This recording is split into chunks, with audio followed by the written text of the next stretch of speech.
The art of thinking clearly किताब रोफ डोबेली द्वारा लिखी गई हमें मानसिक भ्रांतियों और तर्क की गलतियों से बचने के लिए एक गहरी समझ प्रदान करती है।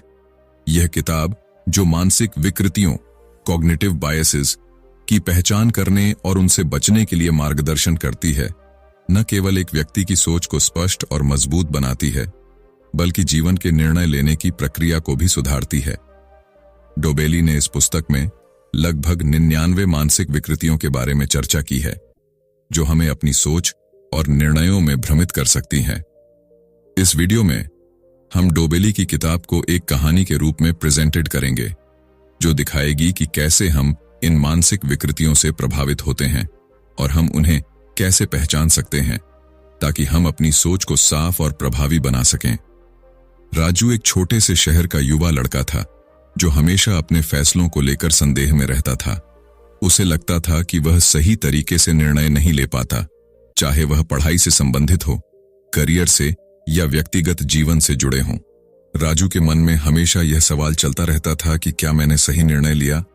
यह सोच उसे तनावग्रस्त और भ्रमित कर देती थी। एक दिन राजू को अपने एक पुराने मित्र अजय से मिलने का मौका मिला, जो अब एक सफल बिजनेसमैन बन चुका था। अजय की सफलता के बारे में सुनकर राजू ने सोचा कि शायद उसके पास कुछ खास बातें होंगी जो उसे सफल बना सकती हैं। राजू ने अजय से पूछा, तुमने कैसे अपने जीवन में सही निर्णय लिए और बिना किसी परेशानी के सफलता प्राप्त की? अजय मुस्कुराया और बोला, राजू, सफलता का राज सही निर्णय लेने में नहीं है, बल्कि यह जानने में है कि हम किन मानसिक गलतियों से बच सकते हैं। मैं तुम्हें कुछ बताता हूं, जिससे तुम्हारा दृष्टिकोण बदल जाएगा। अजय ने राजू को the art of thinking clearly किताब के बारे में बताया और समझाया कि इस किताब में मानसिक विकृतियों के बारे में बताया गया है, जो लोगों को सही सोचने से रोकती हैं। अजय ने उसे कुछ महत्वपूर्ण विकृतियों के बारे में बताया। कॉन्फर्मेशन बायस, सत्यापन पक्षपाती। अजय ने राजू को समझाते हुए कहा, हम सभी का एक स्वाभाविक झुकाव होता है कि हम अपने पहले से मौजूद विचारों और विश्वासों को सही साबित करने के लिए तथ्यों को खोजते रहते हैं, बजाय इसके कि हम उन पर सवाल उठाएं। इसे सत्यापन पक्षपाती कॉन्फर्मेशन बायस कहा जाता है। राजू ने सोचा, क्या सचमुच मैं भी ऐसा करता हूं? और अजय की बातों को और गहरे से समझने की कोशिश की। अजय ने उदाहरण दिया, मान लो अगर कोई व्यक्ति यह मानता है कि शाकाहार से स्वास्थ्य बेहतर होता है, तो वह सिर्फ वही अध्ययन और तथ्यों को ढूंढेगा जो इस विश्वास को सही साबित करते हों। वह कभी भी मांसाहारी आहार के लाभ को गंभीरता से नहीं देखेगा, क्योंकि उसका विश्वास पहले से बन चुका है कि शाकाहार ही सबसे बेहतर है। राजू को यह समझने में देर नहीं लगी कि वह भी इस मानसिक विकृति का शिकार था। उसकी जिंदगी में कई मौके ऐसे आए थे जब उसने अपनी सोच को सही साबित करने के लिए सिर्फ उन्हीं चीजों को देखा जो उसके दृष्टिकोण को सही ठहराती थीं, और जिन बातों से उसका विचार बदल सकता था उन्हें नजरअंदाज कर दिया था। उदाहरण के तौर पर, जब राजू ने करियर के लिए बिजनेस में उतरने का विचार किया था, तो उसने उन सभी कहानियों को ध्यान में रखा था जहां लोग छोटे व्यवसायों से बड़ी कंपनियों तक पहुंचे थे। उसने उस समय यह सोचा कि हर व्यक्ति व्यवसाय से ही अमीर बन सकता है, लेकिन जब उसने कुछ लोगों की असफलताओं के बारे में सुना जिन्होंने बिजनेस में निवेश किया था और असफल हुए थे, तो वह इनकी बातें हल्के में लेता था। उसे लगता था यह लोग असफल हो गए क्योंकि इनकी योजना गलत थी या इन्हें सही अवसर नहीं मिला। राजू इन असफलताओं को एक कारण के रूप में देखता था, न कि वास्तविकता के रूप में। अजय ने उसे समझाया, हमारी मानसिकता में यह कॉन्फर्मेशन बायस एक बड़ी बाधा बन जाता है।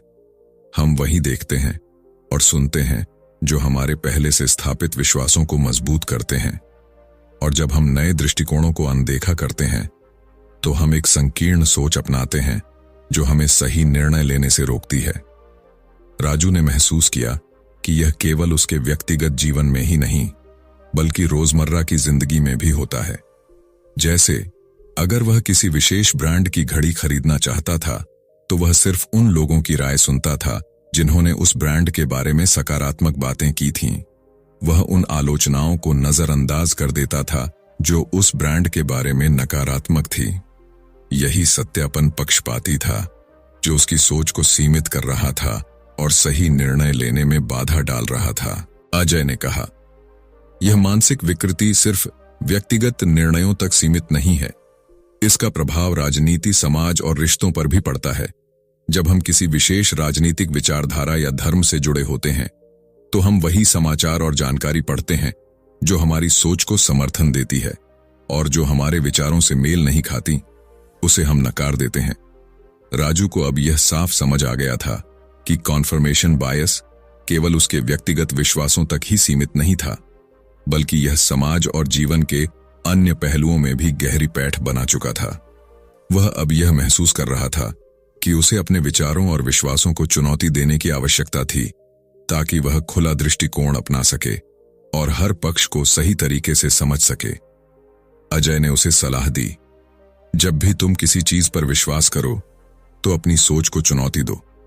यह समझो कि क्या तुम्हारी सोच सिर्फ उसी जानकारी पर आधारित है जो तुम्हारे विश्वासों को सही साबित करती है, या तुमने सचमुच सभी पहलुओं पर विचार किया है। जब तुम ऐसा करोगे, तो तुम्हारी सोच और निर्णय अधिक मजबूत और सटीक होंगे। राजू ने अब अपने विचारों को और अधिक व्यापक दृष्टिकोण से देखना शुरू किया।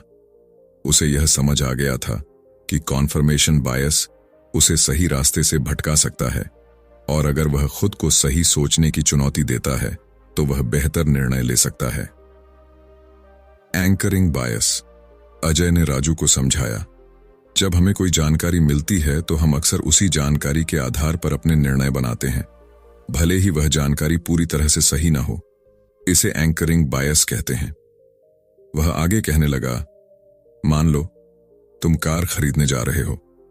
अगर तुम पहले किसी कार की कीमत देखते हो, तो तुम उसी दाम के आसपास की दूसरी कारों को सही मानने लगते हो, चाहे उसकी असल कीमत कुछ और ही क्यों ना हो। हम पहले जो जानकारी प्राप्त करते हैं, उसी को अपना आधार मान लेते हैं, और फिर अपने निर्णय उसी के हिसाब से बनाते हैं। राजू ने इसे गहरे से महसूस किया। उसे तुरंत यह याद आया कि कैसे वह भी कई बार अपनी खरीदारी या फैसलों में ऐसी गलतियां कर चुका था। एक बार जब वह फोन खरीदने गया था, तो उसने पहले एक मॉडल की कीमत देखी थी। उसके बाद उसने दूसरी दुकानों में भी उसी कीमत के आसपास फोन देखे और उन्हें सही समझा। हालांकि उसने उन सभी फोन के फीचर्स की पूरी जांच नहीं की थी।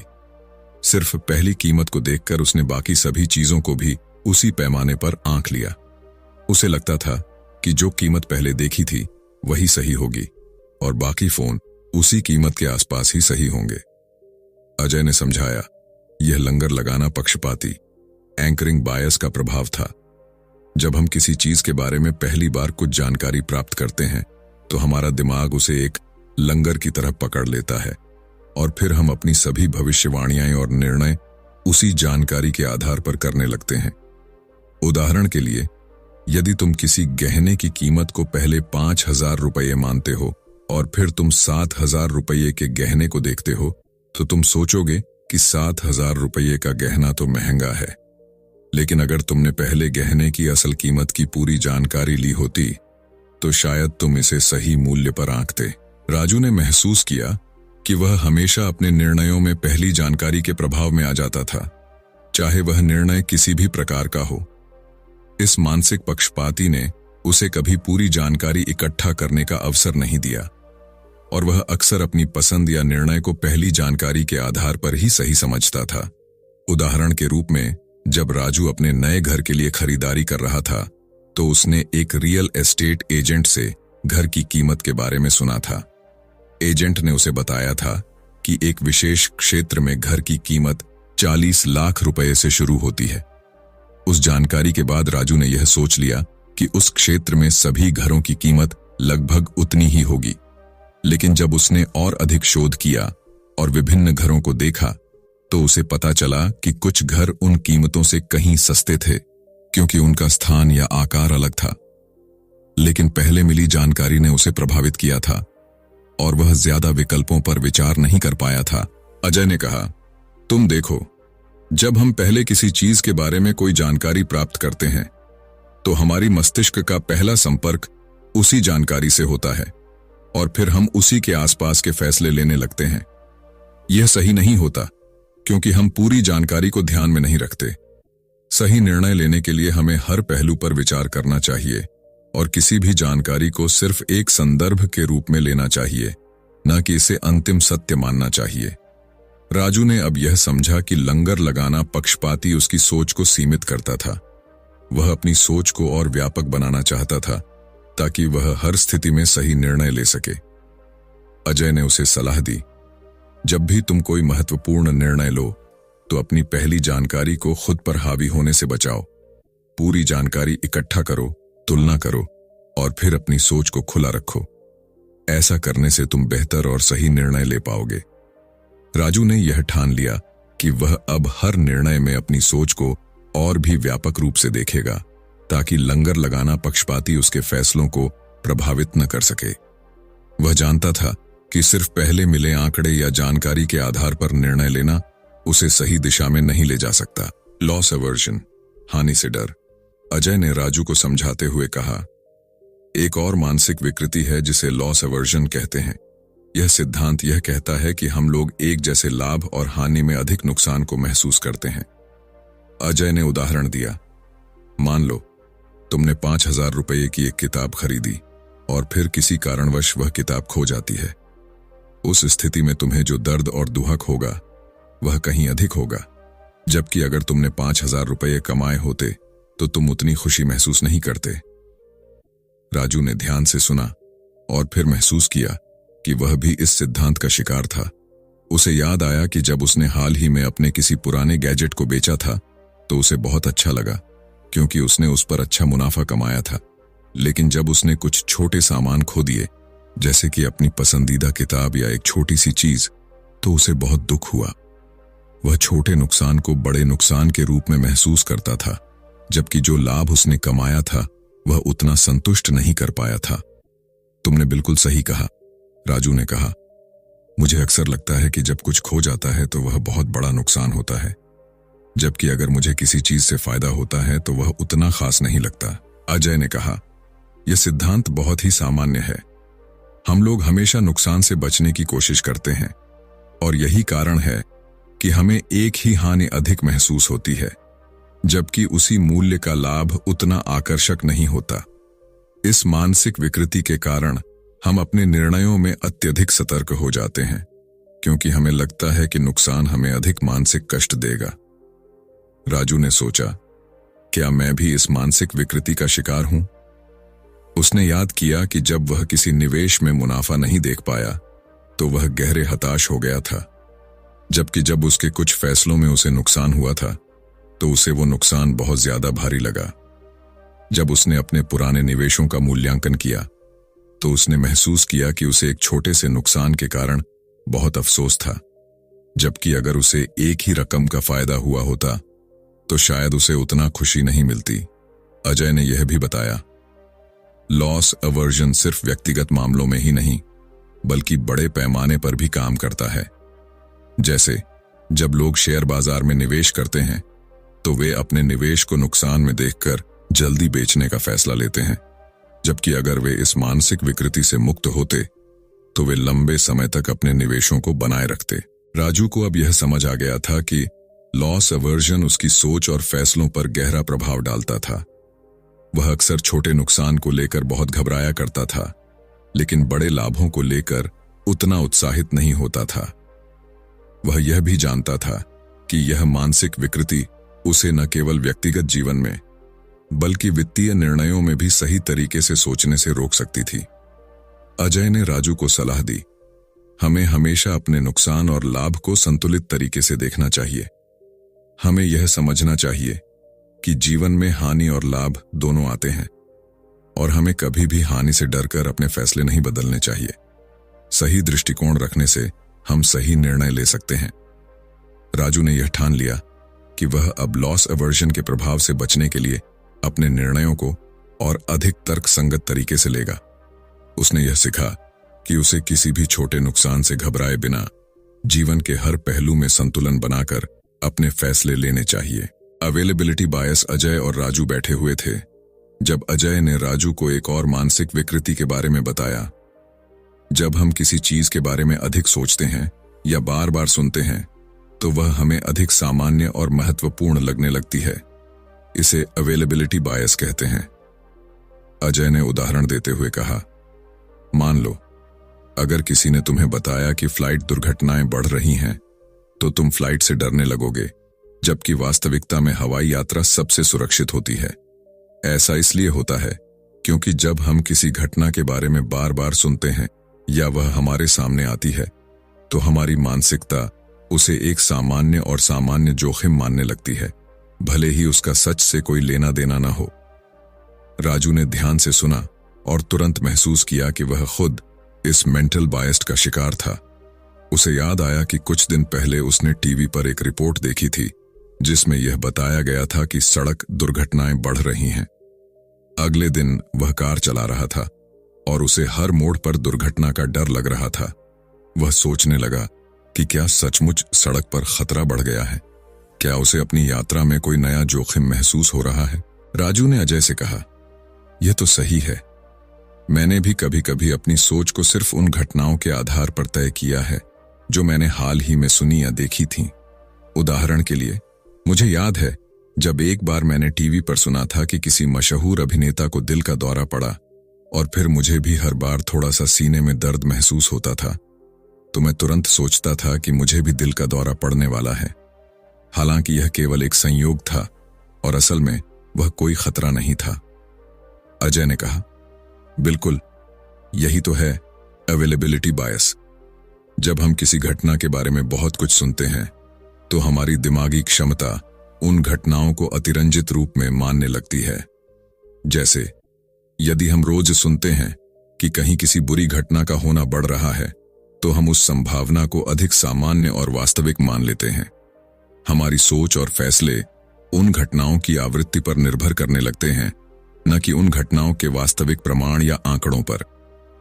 राजू को अब यह समझ आ गया था कि उसकी सोच भी इसी मानसिक विकृति से प्रभावित होती थी।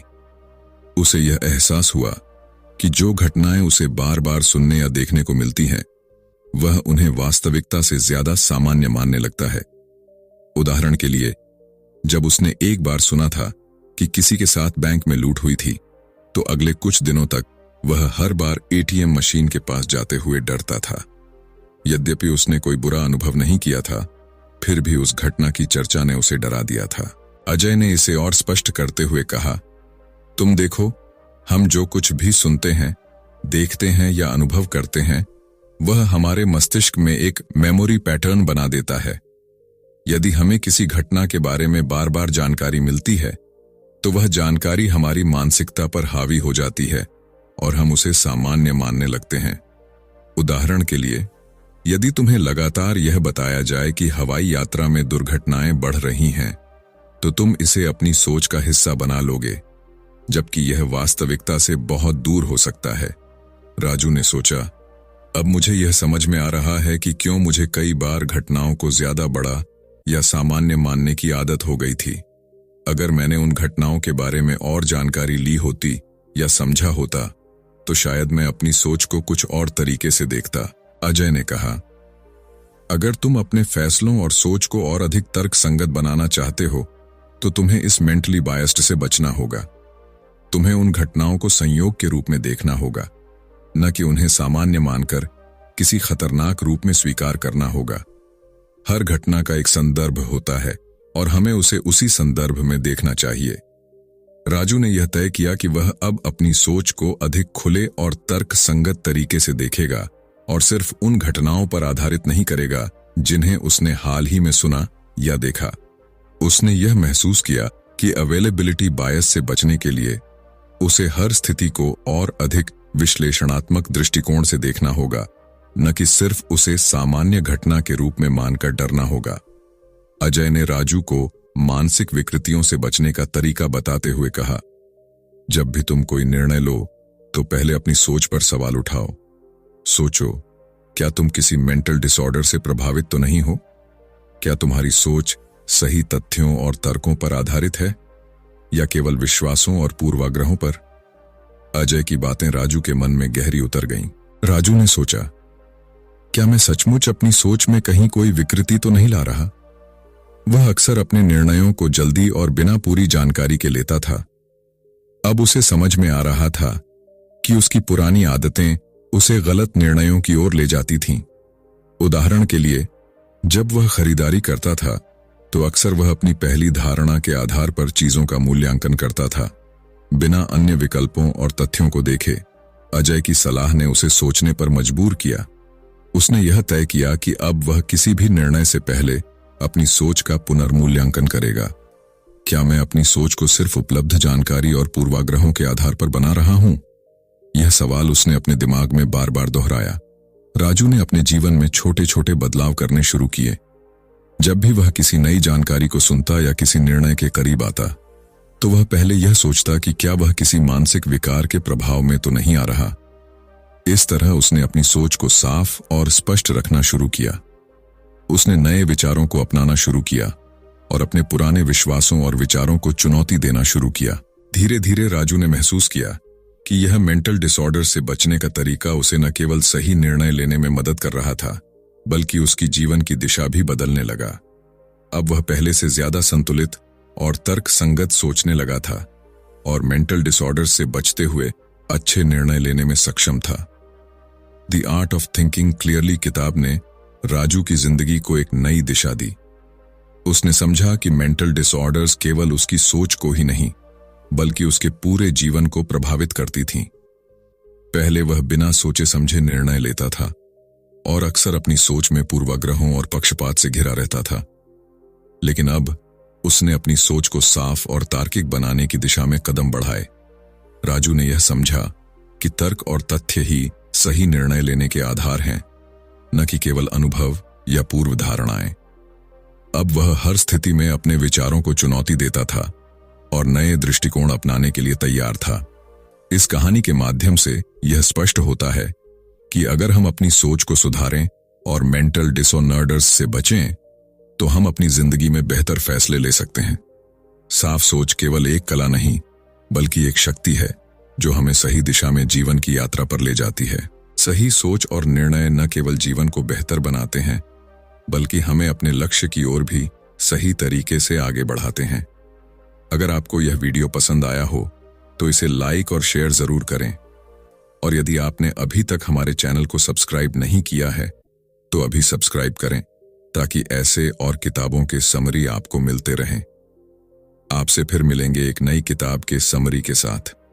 तब तक के लिए ध्यान रखें, अपनी सोच को साफ रखें और जीवन में अच्छे निर्णय लें।